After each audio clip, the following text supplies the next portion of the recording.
In Ukraine, fighting rages on around the city of Bakhmut. Ukraine's army has been dug in for months to push back Russian forces. But despite tensions between the both sides, Kyiv and Moscow say they made the largest exchange of prisoners since the start of the war. Over 100 Ukrainians and over 60 Russians captured in battle returned to their lines. Moscow says its soldiers were receiving medical and psychological care. Ukrainian authorities also recovered the bodies of 2 British volunteers who were killed during a humanitarian evacuation last month. Well, let's get more on this with Frank Ledwidge. He is a military analyst currently in Oxford in the UK. It's good to have you with us here on DW News. Now, there are no peace talks between Russia and Ukraine. What's led to this prisoner exchange?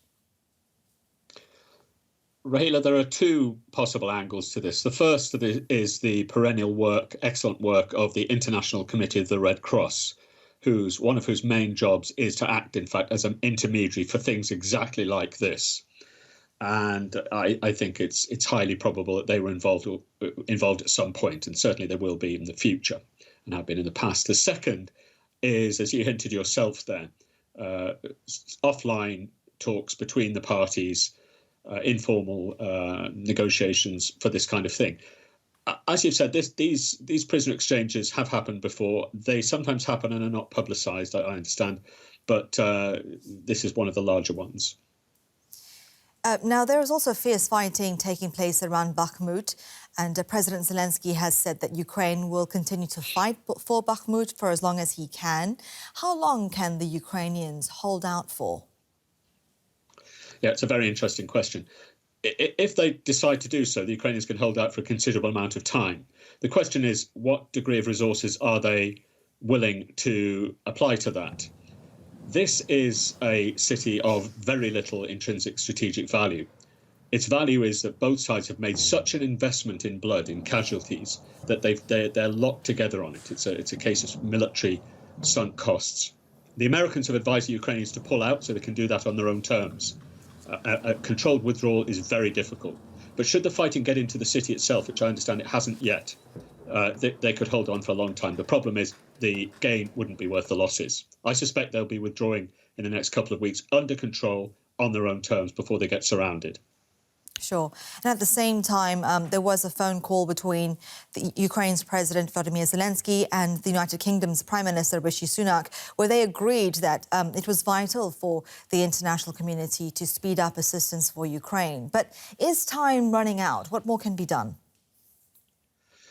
I don't think it's quite the case that time is running out for Ukraine. The issue is, I think everybody recognises, for a number of reasons, that this is a decisive year. It's commonly stated, and I think we all know, that Russia will be conducting an offensive to retake, under the orders of President Putin from last week, Donetsk and Luhansk, or rather to invade Donetsk and Luhansk oblasts and consolidate the illegal control they have over both of them. That seems to be the priority here. And the method the Russians will use is the method they've used in the past, which is overwhelming artillery force and massed infantry attacks supported by whatever armour and other weapons they can scrape together. And that's likely to cause a great deal of strain on the Ukrainians.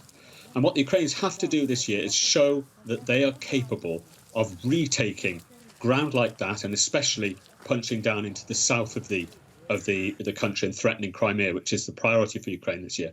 And for that, they're going to need not only replacement weapons, they're going to need trained personnel, and they're going to need a lot of equipment and material in order to do that.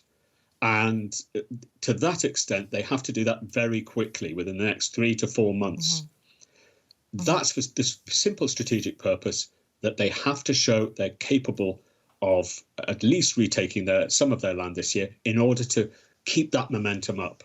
Okay. That's the purpose. Frank Ledwidge, thank you very much indeed for your time and analysis. Thank you very much.